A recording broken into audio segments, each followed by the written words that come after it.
है बाबा साहब डॉक्टर अम्बेडकर को नमन और परम श्रद्धेय भिक्खु डॉक्टर करुणा सिंह राहू जी को सादर वंदनामि। आप सभी उपासक उपासिकाएं मीटिंग में जुड़े आप सभी का बहुत बहुत साधुवाद आभार। वैसे तो जो ये है आज का विषय है, यह लगातार 2-3 दिन से चल रहा है कि जो सदाचरण है, सदाचरण का धम्म में क्या स्थान है और उसमें जो 3 बातें हैं और उनमें से एक है मन की निर्मलता। मन की निर्मलता के ऊपर कल परम श्रद्धेय भंते जी ने काफी अच्छे से बताया था।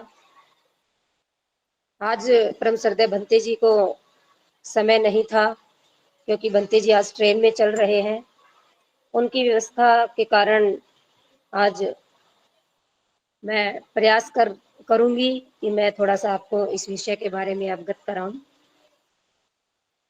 जिस तरह से आप लोगों ने कल परम श्रद्धेय भंते जी ने जो बताया वो सुना कि मन के 3 दुराचरण है। पहला है लोभ, दूसरा है द्वेष और तीसरा है मिथ्या दृष्टि। अब ये तीनों को हम किस तरह से दूर करें, कैसे दूर करें, इन सब के बारे में कल भंते जी ने वैसे तो अच्छे से बताया कि लोभ कैसे पैदा होता है, द्वेष कैसे पैदा होता है, मिथ्या दृष्टि क्या है। लेकिन फिर भी हम देखते हैं कि सभी की एक सामान्य ही धारणा है कि मनुष्य जो है वो किसी अभाव के कारण दुखी होता है। जब उसे कोई अभाव होता है तो वह दुखी होता है। लेकिन अगर देखा जाए तो हमेशा यह बात सच नहीं होती है, क्योंकि कई बार मनुष्य अपनी मानसिकता की वजह से भी दुखी होता है, अपने मन के दूषित प्रभावों की वजह से भी दुखी होता है। उसके मन में दूषित बातें चल रही होती है, उसके मन में विकार चल रहे होते हैं, अन्यथा ही उसके मन में जो भी चीजें चल रही होती है उसकी वजह से वह दुखी होता है। यानी कि हम अपने मन के गुलाम होते हैं। जैसे ज्यादातर लोग बोलते हैं कि ये तो मेरी आदत बन गई है, मेरा स्वभाव है। यानी कि हम अपने बुरी आदतों के गुलाम हैं। जो बुरी आदतें हमें लग चुकी है वो आदतें हम छोड़ने की बजाय हम ये कहते हैं कि ये मेरे स्वभाव का हिस्सा है। इसकी एक छोटी सी घटना है। एक भिक्खु अपने शिष्यों के साथ में जा रहे थे और वो रास्ते में जब जा रहे थे, एक व्यक्ति एक गाय को खींच के लेके जा रहा था। रस्सी से गाय को बांधा हुआ था और उसे बहुत जोर लगाकर वह अपनी तरफ खींच रहा था। गाय पीछे कदम रख रही थी और व्यक्ति उसे आगे की तरफ खींच रहा था। वह जाना नहीं चाह रही थी। जब उस व्यक्ति ने पूरा जोर लगाया और वह गाय पीछे ही कदम रखती रही, तब भिक्खु ने अपने शिष्यों से कहा कि देखो हे भिक्खुओं, तुम ये बताओ कि इसमें से कौन मालिक है और कौन गुलाम है। भिक्खु कहने लगे कि हे भंते, ये तो साफ साफ दिख रहा है कि जो व्यक्ति है जो गाय को अपनी तरफ खींच रहा है वह उसका मालिक है और जो गाय है वह उस। तो भिक्खु कहते हैं कि जो तुम्हें दिखाई दे रहा है वह सही नहीं है। तो वो उस व्यक्ति के पास में जाते हैं और जाकर के उनके पास में फल काटने की छुरी होती है, उससे वो उस रस्सी को काट देते हैं और रस्सी को कटते ही गाय दूर भाग जाती है। और जब गाय भाग जाती है तो व्यक्ति भी उसके पीछे पीछे भागता है और पीछे भागता भागता वह भिक्खु को भी बुरा भला कहने लगता है कि मेरी गाय को मेरे से दूर कर दिया। फिर जब वह व्यक्ति उस गाय के पीछे पीछे दौड़ता है तो भिक्खु अपने शिष्यों से कहते हैं कि देखो भिक्खु, अब ध्यान से देखो कि अब कौन गुलाम है और कौन मालिक है। जो ये गाय है, ये इस व्यक्ति की गुलाम नहीं है। इस गाय को इस व्यक्ति में कोई दिलचस्पी नहीं है। इस व्यक्ति को ही इस गाय की जरूरत है, और इसीलिए यह गाय जब इसकी बेड़ी कटी, जब इसकी रस्सी कटी, तो यह एकदम से भाग गई और व्यक्ति इसके पीछे पीछे चला गया। यानी कि जो गाय है, गाय तो मालिक है और व्यक्ति क्या है? व्यक्ति गुलाम है। क्यों? क्योंकि व्यक्ति को गाय की आवश्यकता है। व्यक्ति गाय को अपने पास लेकर जा रहा है, उसे उसकी जरूरत है, ना कि गाय को व्यक्ति की जरूरत है। इसी तरह से हे भिक्खु, वह भिक्खु उपमा देकर बोलता है कि हे भिक्खु, इसी तरह से हमारे मन में जो भी क्रोध है, लोभ है, ईर्ष्या है, द्वेष है, हम सोचते हैं कि वो हमारे मन में है और हम उनके मालिक हैं। वो हमारे गुलाम हैं और हम उनके मालिक हैं। सही मायने में तो बात यह है कि हम उनके गुलाम हैं और वो हमारे मालिक हैं। अगर किसी को क्रोध आता है तो वह क्रोध का गुलाम है। क्रोध को उसमें कोई दिलचस्पी नहीं है कि आना है या नहीं आना है, लेकिन व्यक्ति को क्रोध आता है। अगर किसी को किसी के प्रति द्वेष है, ईर्ष्या है, ईर्ष्या द्वेष को कोई दिलचस्पी नहीं है, लेकिन व्यक्ति को ही ईर्ष्या द्वेष होती है। इसीलिए हम मन के विकारों के गुलाम हैं। मन के विकार हमारे गुलाम नहीं है, हम उनके गुलाम हैं। अगर हम मन के विकारों को अपने मन से दूर कर लेते हैं तो हम आजाद हो जाएंगे, हम उनसे आजाद होंगे। है ये भिक्खु ने जब भिक्खुओं को बताई कि जिस तरह से गाय किसान से आजाद हो गई, इसी तरह से हमें भी अपने मन के विकारों को किस तरह से दूर करना है, किस तरह से हमें अपने मन के विकारों से इन चीजों को निकालना है। और ये बात हम सभी जानते हैं कि जो महाकारुणिक बुद्ध ने आज से 2500 वर्ष पहले जो आंदोलन किया, जो धम्म का मार्ग दिया, वो सारे का सारा जो मार्ग है वो मन पर ही है कि व्यक्ति की मानसिकता को कैसे बदला जाए। महाकारुणिक बुद्ध के जितने भी आप देशनाएं पढ़ेंगे, जितनी भी देशनाएं आप सुनेंगे, उन देशनाओं में महाकारुणिक बुद्ध ने लोगों की मानसिकता को बदला। जो सदियों से उनके मन में धारणाएं बनी हुई थी, उन धारणाओं को बदला, और उन धारणाओं को बदलकर महाकारुणिक बुद्ध ने उनके मन को निर्मल किया, और मन को निर्मल करने के बाद में उनको धम्म का मार्ग बताया। जैसे कल परम श्रद्धेय भंते जी ने बहुत अच्छे से ये बातें बताई हैं, लोभ और द्वेष और मिथ्या दृष्टि। अब हम इन चीजों को दूर करने के बाद में, लोभ हमारे मन से अगर दूर हो गया, द्वेष हमारे मन से अगर दूर हो गया, मिथ्या दृष्टि हमारे मन से दूर हो गई, तो फिर क्या होगा? लेकिन उससे पहले इनको करेंगे कैसे? जैसे सबसे पहले जब हम मन को निर्मल कर लेते हैं, जब हम प्रज्ञा में होते हैं, जब हमारा मन प्रज्ञा में आ जाता है, यानी कि जब हम अज्ञानता से बाहर निकल जाते हैं, अविद्या से बाहर निकल जाते हैं, तो हमारा मन प्रज्ञा में आ जाता है। और प्रज्ञा में जब मन आता है तो मन के अंदर दया की भावना आती है, करुणा की भावना आती है, मैत्री की भावना आती है। जो 10 पारमिताएं जिसे हम कह सकते हैं, उन 10 पारमिताओं को जब हम ग्रहण करते हैं तो हमें लगने लगता है कि हम परिपूर्ण हो गए हैं। इसीलिए जो मन को निर्मल करने की बात है, मन को निर्मल करने के लिए हमें पंचशीलों का जो मार्ग है, अष्टांगिक मार्ग है, और 10 पारमिताएं हैं। ये 3 ऐसी चीजें हैं कि अगर व्यक्ति इनको करने लगता है, इनको गहराई से करने लगता है, तो उसके मन की निर्मलता अपने आप उभर कर आती है और उसका मन निर्मल होने लगता है। हमें लगता है कि इस जीवन में व्यक्ति बहुत परेशान है, व्यक्ति बहुत दुखी है, लेकिन हम मान सकते हैं कि कुछ लोग तो हो सकता है कि शारीरिक रूप से दुखी हो, कुछ हो सकता है कि किसी और कारण से दुखी हो, लेकिन ज्यादातर लोग हमें देखने को मिलते हैं कि ज्यादातर लोग अपने मानसिक दुखों से पीड़ित हैं, अपनी मानसिक वेदना से पीड़ित हैं। अब हम उनकी मानसिक वेदना को अगर दूर कर पाएंगे, अगर मानसिक वेदना को उनको समझा पाएंगे, तो वो अपनी मानसिक वेदना से दूर होंगे और दूर होने के बाद वो धम्म को समझ पाएंगे, मन को निर्मल कर पाएंगे। जैसे इसमें हम लेते हैं, जैसे कल भी भंते जी ने बताया कि हमारा मन दो तरह से सोचता है।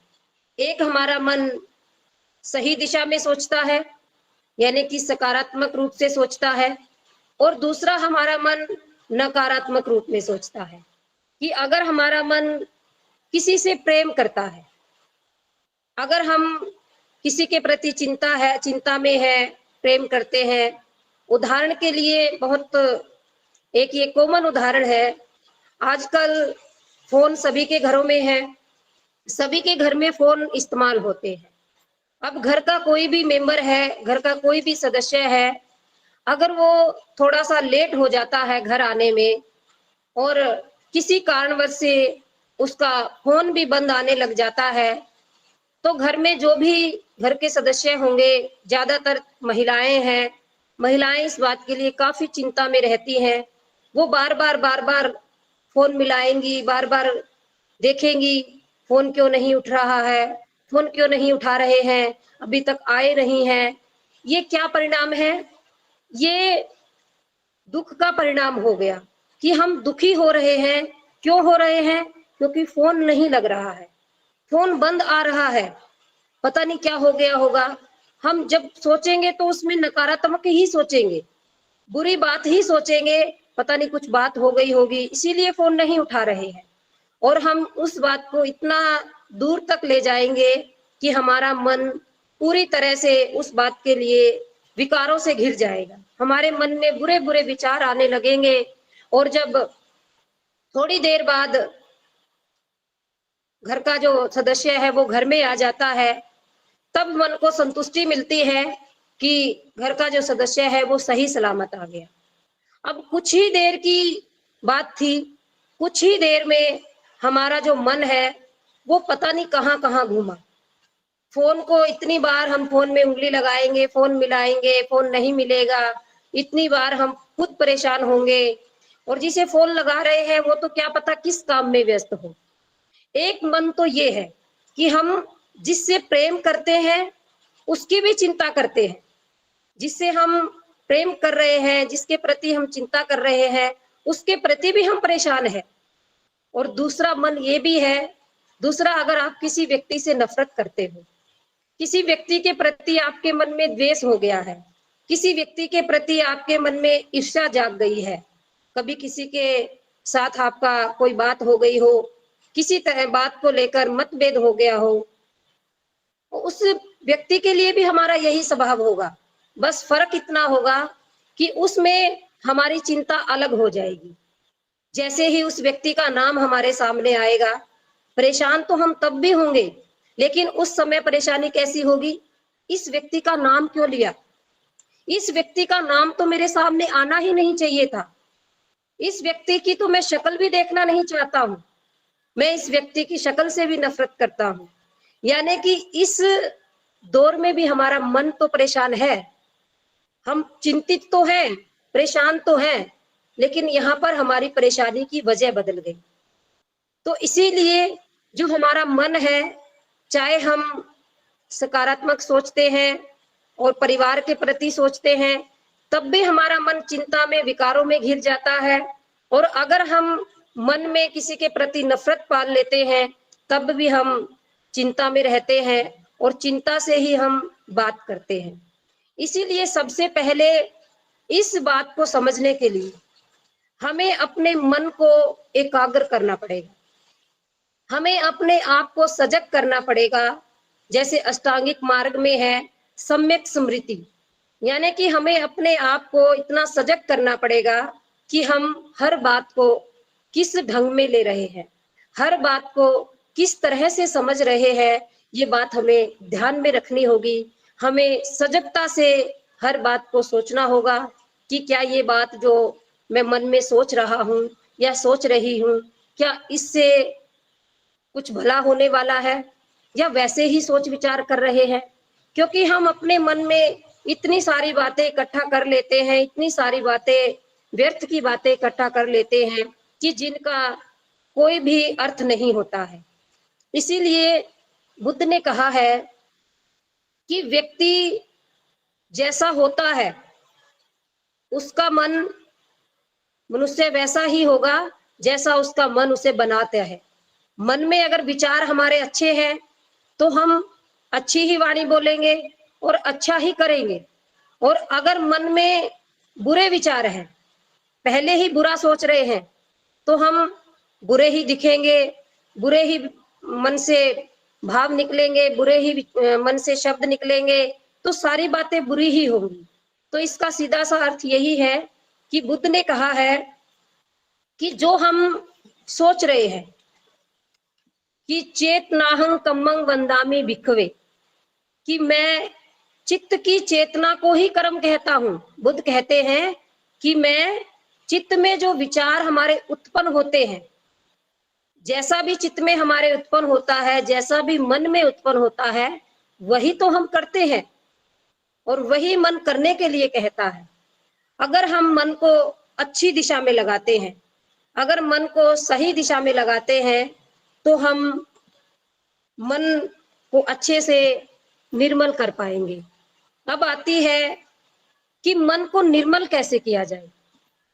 जैसा बुद्ध ने बताया कि हम मन को किस तरह से निर्मल करें, तो मन को निर्मल करने के सबसे पहले तो यही है कि अष्टांगिक मार्ग में जो सम्यक व्यायाम है, हमें सम्यक व्यायाम के ऊपर ध्यान देना चाहिए कि सम्यक व्यायाम अगर हम करेंगे, हम ये सोचेंगे कि हमारे मन में बुरे विचार हैं, हम बुरे विचारों को मन के अंदर से बाहर निकालें और बुरे विचारों की प्रवृत्ति को रोक दें, और अच्छे विचारों को हम मन के अंदर लेकर आए, यानी कि अच्छे विचारों का संवर्धन करें, और अच्छे विचार कैसे आए उसके लिए भी प्रयत्न करें। फिर उसके बाद में दूसरा है उपेक्षा, कि हम जो 10 पारमिताएं हैं उसमें से जो उपेक्षा है, हम किसी भी बात की उपेक्षा करें, उपेक्षा करें। अगर कोई हमें कुछ बोलता है, किसी तरह से कोई बात कह भी देता है, तो हम उस बात को इग्नोर करें। अगर वो बात हमारे काम की नहीं है तो हम उस बात को ना ले, ग्रहण ही मत करें। क्योंकि जब हम किसी बात को ग्रहण ही नहीं करेंगे, स्वीकार ही नहीं करेंगे, तो हम किसी बात की कोई प्रतिक्रिया नहीं देंगे। इसीलिए हम इस बात पे भी जोर दें कि जो बात अनर्थ की है, बेकार की है, उस बात को हम ना तो ग्रहण करें और ना ग्रहण करें, और ग्रहण जब करेंगे नहीं तो प्रतिक्रिया नहीं होगी। उसके बाद में जब हम हर बात की उपेक्षा करेंगे, उपेक्षा करने लग जाएंगे, तो फिर हम धीरे धीरे स्वयं पर संयम पाने लग जाएंगे। हमारा अपने ऊपर भी संयम होना चाहिए कि हम कब, क्या और कैसे बोलें। हम, क्योंकि विचार जब मन में होते हैं तभी तो बोलते हैं। कई बार किसी की आदत होती है कि मैं तो जो भी बोलता हूँ मुंह पे ही बोलता हूँ, मेरी तो मुंह पे बोलने की आदत है, चाहे किसी को बुरा भी लग जाए।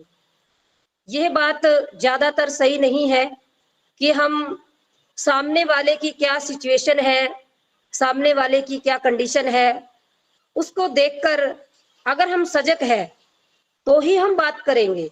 कि हमारी सजगता यह कहती है कि सामने कैसी परिस्थिति है। अगर हम सामने की परिस्थिति देखकर बात कर रहे हैं तो इसका मतलब हम अपने आप पर संयम रखे हुए हैं। हमें मालूम है कि इस समय हमें बात रखनी है और इस समय हमें बात नहीं रखनी है। तो ये स्वयं पर संयम करने से भी हम अपने मन के विकारों को दूर कर सकते हैं। उससे आगे है सीलों का पालन। सीलों का पालन तो देखिए बुद्धिज्म का आधार है। एक व्यक्ति जब सीलों का पालन करता है तो उसकी एक पहचान बन जाती है कि वो बुद्ध को मानने वाला है, वह धम्म को मानने वाला है, वह बुद्धिस्ट व्यक्ति है, वह एक श्रेष्ठ व्यक्ति है। इसीलिए हमें शीलों का भी पालन करना है। जब हम शीलों का पालन बड़ी निष्ठा से करने लग जाएंगे तो हम अपने मन को निर्मल कर पाएंगे। और दूसरा है, जब शीलों का पालन होगा, यानी कि शीलों का पालन करने का अर्थ है, पहला ही सील जैसे आता है, क्रोध खत्म हो जाना। जब हमारा क्रोध धीरे धीरे नष्ट हो जाएगा तो करुणा और मैत्री का संचार होगा। हमारे मन के अंदर दया उत्पन्न होगी, करुणा उत्पन्न होगी, मैत्री उत्पन्न होगी। अभी जैसे हम सबसे पहले दया की ही बात ले लेते हैं कि सब लोग सोचते हैं कि हम दयावान हैं, हमारे अंदर बहुत दया है। दया शब्द एक बहुत नॉर्मल शब्द है, सभी इस्तेमाल करते हैं। अभी हम देखें कि दया होना और दया दिखाना, क्या दोनों में अंतर है? एक तो कोई व्यक्ति कहे कि मैं दयावान हूं, अब उसकी दया का पता कैसे लगाएंगे? कैसे हमें मालूम होगा कि वो व्यक्ति दयावान है?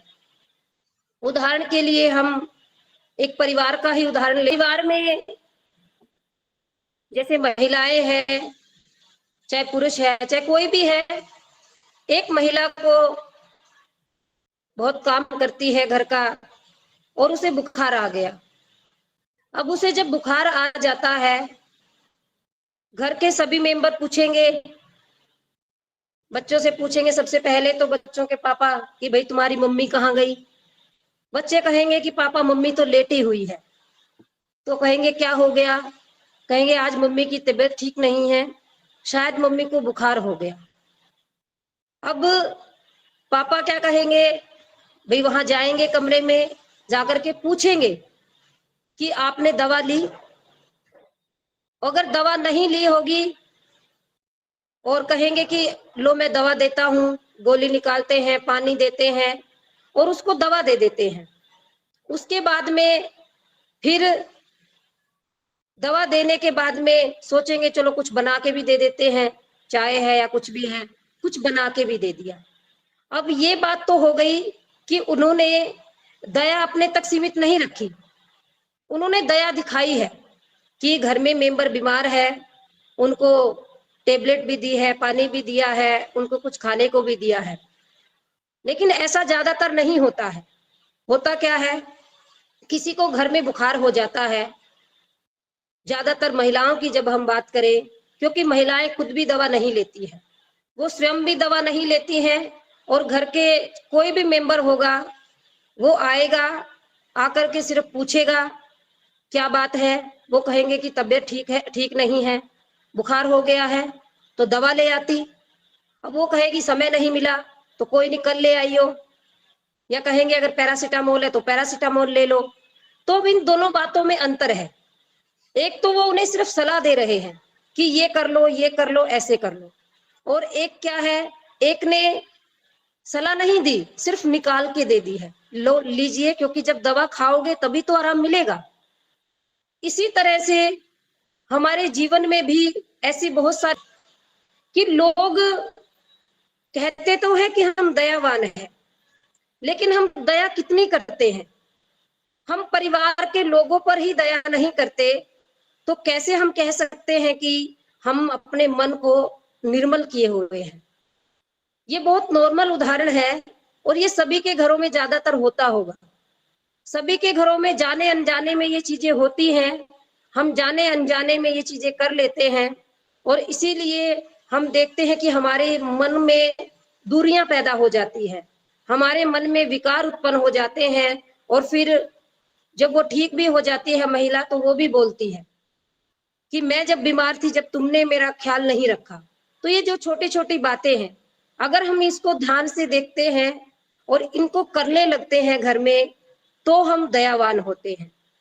अभी ज्यादातर लोग सबको मंगल कामनाएं भी देते हैं, कि हम मंगल कामनाएं दे रहे हैं। अब मंगल कामना देने से किसी का मंगल नहीं होता है। हम उसकी मंगल कामना के लिए क्या प्रयास कर रहे हैं, हमने उसका मंगल करने के लिए क्या प्रयास किया है कि उसका मंगल हो जाए। इसका मतलब अगर हम उसका मंगल करने के लिए कोई प्रयास कर रहे हैं तो हम करुणा के भाव में है, हमारे अंदर करुणा आ चुकी है कि सामने वाला दुखी है, हमें उसमें उसको अच्छा करना है, उसकी परेशानी को दूर करना है, तो हम उसका मंगल कर रहे हैं। इसीलिए जब दया, करुणा और मैत्री है, जब हमारे मन के अंदर से विकार दूर होंगे, लोभ है, द्वेष है, ईर्ष्या है, मिथ्या दृष्टि है, मन से दूर हो जाएगी, तो हमारे मन में दया पनपेगी।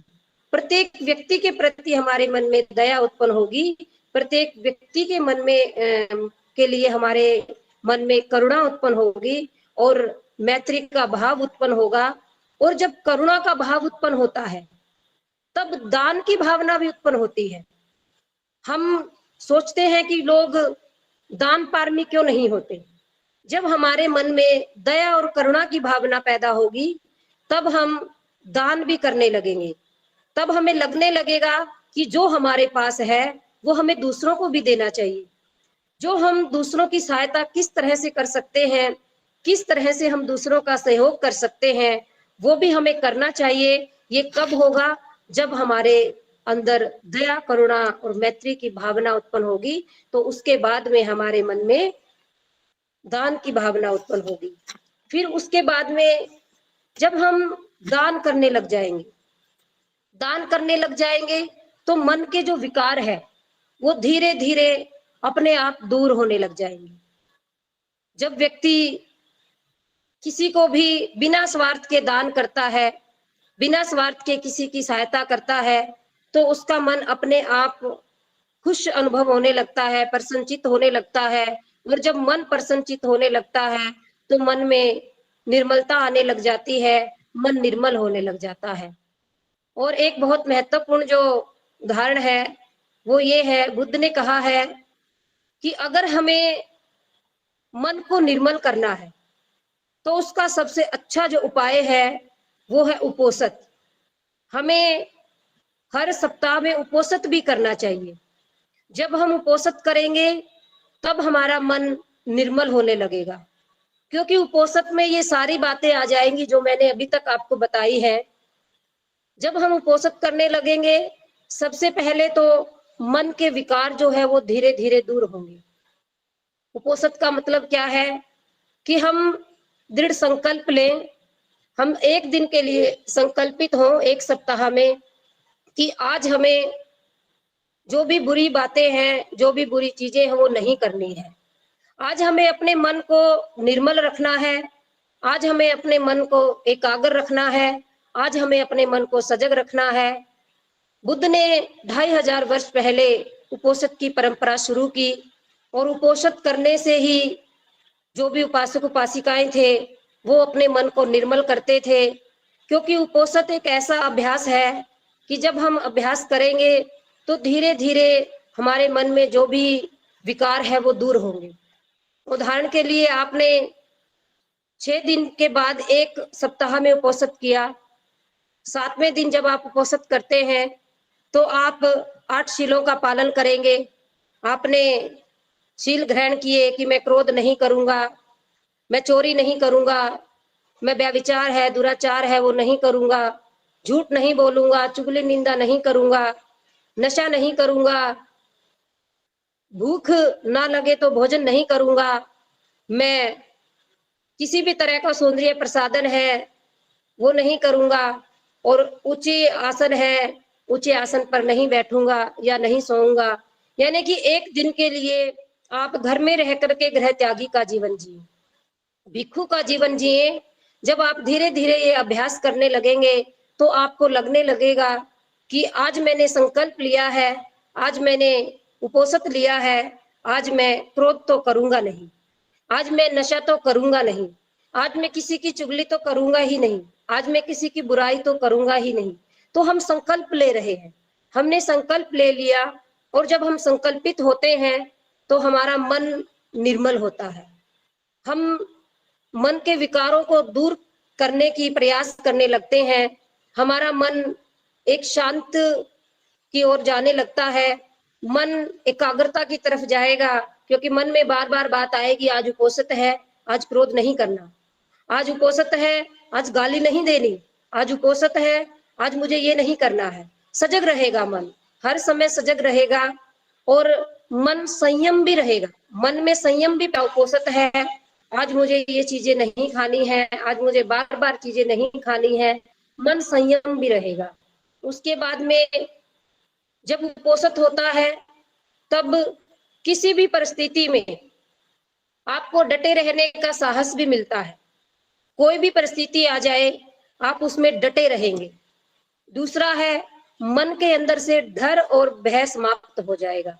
आपके मन में किसी भी तरह का जो डर है या भय है, वह आपका समाप्त हो जाएगा।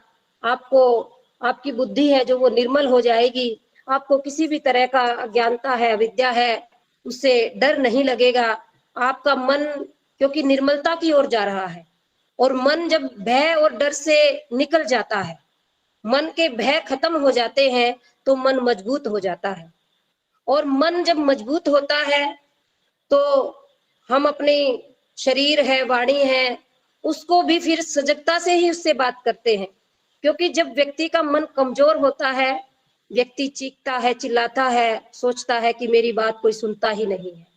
लेकिन जब व्यक्ति का मन मजबूत हो जाता है, जब व्यक्ति अपने मन से मजबूती ले लेता है, तो वह मजबूत इरादों के साथ शांत भी हो जाता है। वह शब्दों को सोच समझकर बोलता है कि मुझे क्या बोलना है, मुझे क्या करना है, किस तरह से बोलना है। तो वो मजबूत मन के साथ ही ये सब चीजें हो सकती है। उसके बाद में क्रोध भी धीरे धीरे कम होने लगता है, क्रोध भी नहीं आएगा, व्यक्ति का क्रोध अपने आप ही शांत होने लगेगा। और जब क्रोध शांत होगा, तो हमारी वाणी भी मधुर होगी, क्योंकि क्रोध आता है तो वाणी कठोर होगी।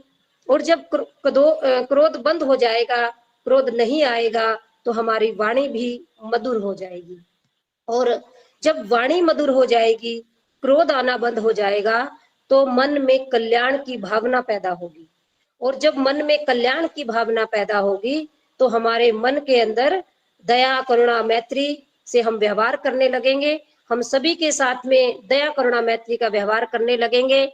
हम सामने वाले को ये नहीं कहेंगे कि ये तो मेरे से द्वेष करता है, या ये इससे मुझे ये पसंद नहीं है।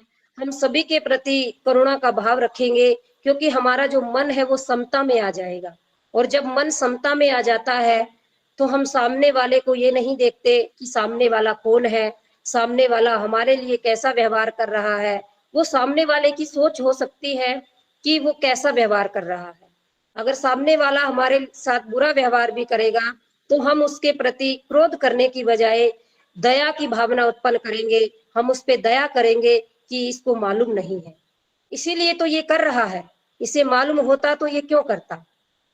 अगर हमारा मन करुणा मैत्री में आ जाएगा, उसका व्यवहार करेंगे, तो फिर हमारा स्वभाव और व्यवहार सुंदर बनने लगेगा। हम अपने स्वभाव पर भी नियंत्रण करने लगेंगे, हम अपने व्यवहार पर भी नियंत्रण करने लगेंगे। हमारा व्यवहार और स्वभाव सुंदर बनने लगेगा। और जब व्यवहार और स्वभाव सुंदर बनेगा, क्योंकि व्यवहार और स्वभाव में ही ये बातें आ जाती है कि हमारी वाणी की निर्मलता, हमारे शरीर की निर्मलता और हमारे मन की निर्मलता। जब ये सब चीजें होने लगेंगी, तो सदाचरण के मूल्य भी समझ में आने लगेंगे कि सदाचरण क्या है। सदाचरण जब हमें समझ में आने लगेगा, तो धम्म भी समझ में आने लगेगा। क्यों? क्योंकि बुद्ध ने कहा है कि सदाचरण ही धम्म है। जो व्यक्ति सदाचरण में रहता है, जो व्यक्ति सदाचरण का पालन करता है, यानी कि जो व्यक्ति अपने मन पर काम करता है, अपने मन को निर्मल करने का काम करता है, अपने वाणी को निर्मल करने का काम करता है, अपने शरीर को निर्मल करने का काम करता है, वो व्यक्ति फिर कभी भी सदाचरण या सदाचरण छोड़कर दुराचरण में नहीं जाता है। वह हमेशा सजग रहता है। क्यों? क्योंकि वह मापदंड पर रहता है।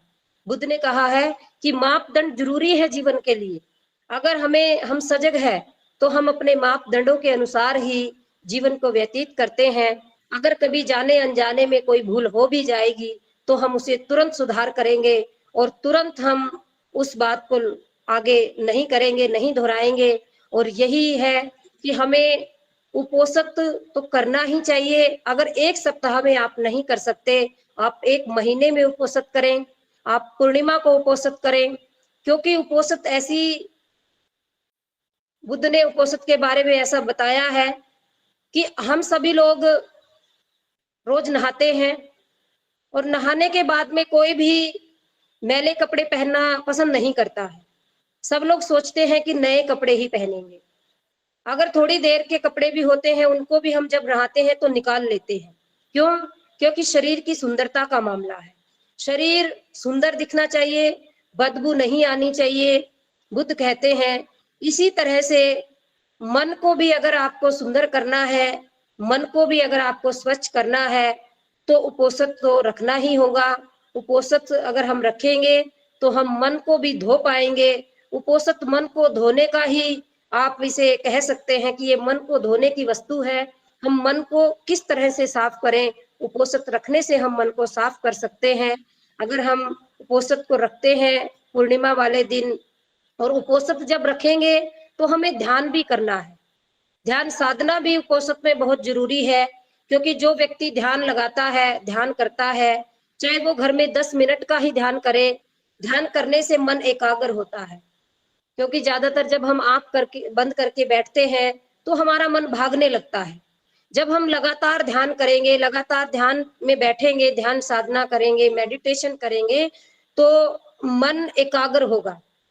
मन की चंचलता से हम दूर हटेंगे और मन को एकाग्र करेंगे। जब मन एकाग्र हो जाता है तो हम अपने मन को निर्मल करने में सहायता करेंगे।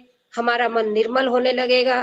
क्यों? क्योंकि हम अच्छे से सोच पाएंगे, क्योंकि मन में जो बुरे विचार हैं उनको बाहर कर पाएंगे, अच्छे विचारों को ला पाएंगे, और हम हर समय सजग रहेंगे कि हमें कब क्या बोलना है, किस तरह से बोलना है, कैसे बोलना है। ये सारी चीजें ध्यान से हो सकती है। जैसे अभी 23 सितंबर को भी, 13 से 23 सितंबर को सामने शिविर लग रहा है बड़ोदरा में। क्योंकि जो भी सामनेरी शिविर होता है, उसमें जो भी परम श्रद्धेय भंते जी ध्यान करवाते हैं, वह बड़ा अद्भुत होता है।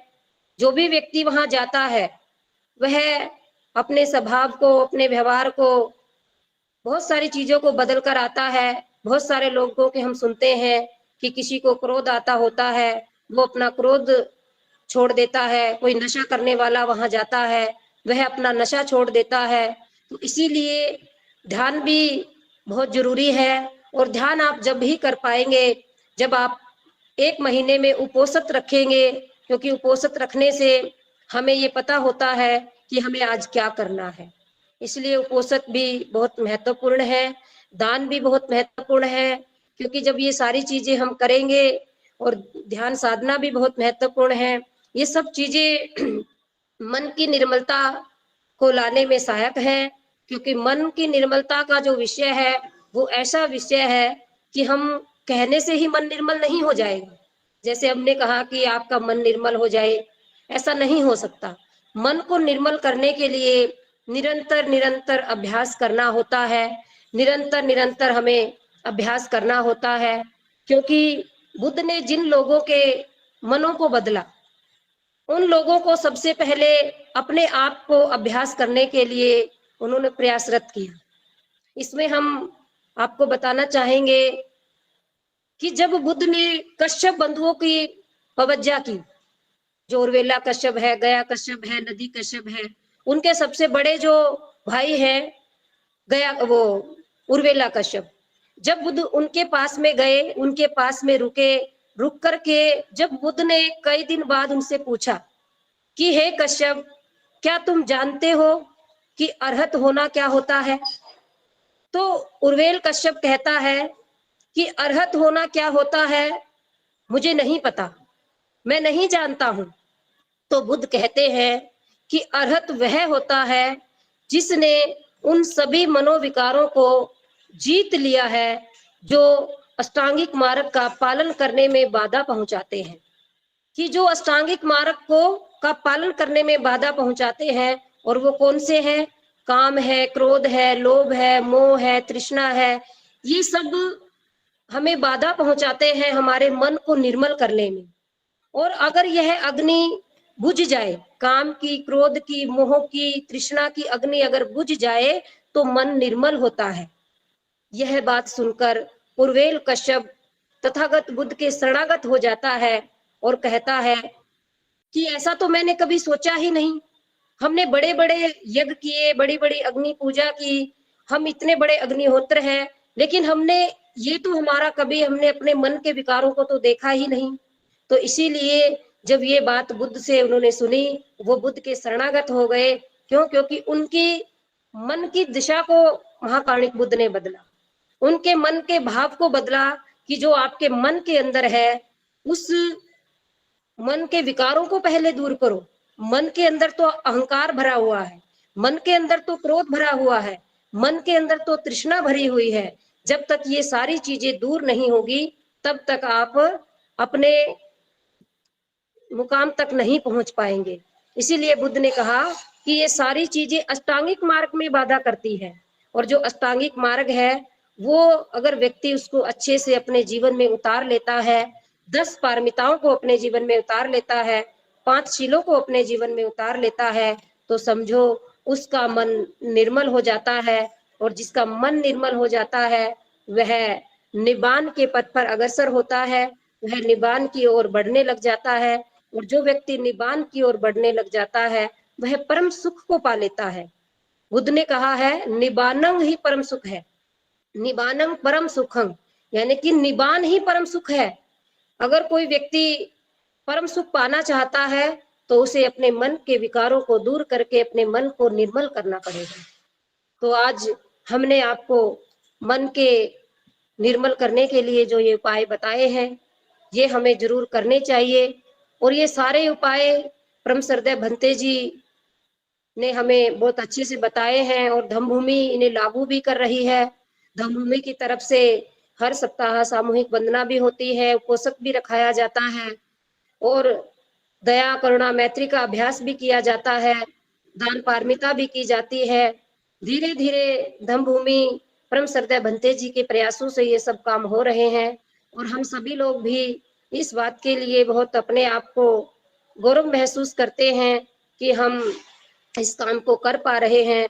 और परम श्रद्धेय भंते जी के सानिध्य में बुद्ध के धम्म को समझकर हम भी इस प्रयास में लगे हैं कि हम भी अपने विकारों को दूर कर पाए। क्यों? क्योंकि जब व्यक्ति अपने विकारों को दूर करता है तो वह दूसरे के विकारों को नहीं देख पाता है। तो हम भी इस प्रयास में लगे हैं, आप सबको भी इस प्रयास में लगना है, तभी हम अपने मन के विकारों को दूर कर पाएंगे। आप सब लोगों ने मेरी देशना को ध्यान से सुना। आप सब लोगों का कल्याण हो, मंगल हो। महाकारुणिक बुद्ध की अनुकंपा आप सब पर बनी रहे। भवतु सब मंगलम, भवतु सब मंगलम, भवतु सब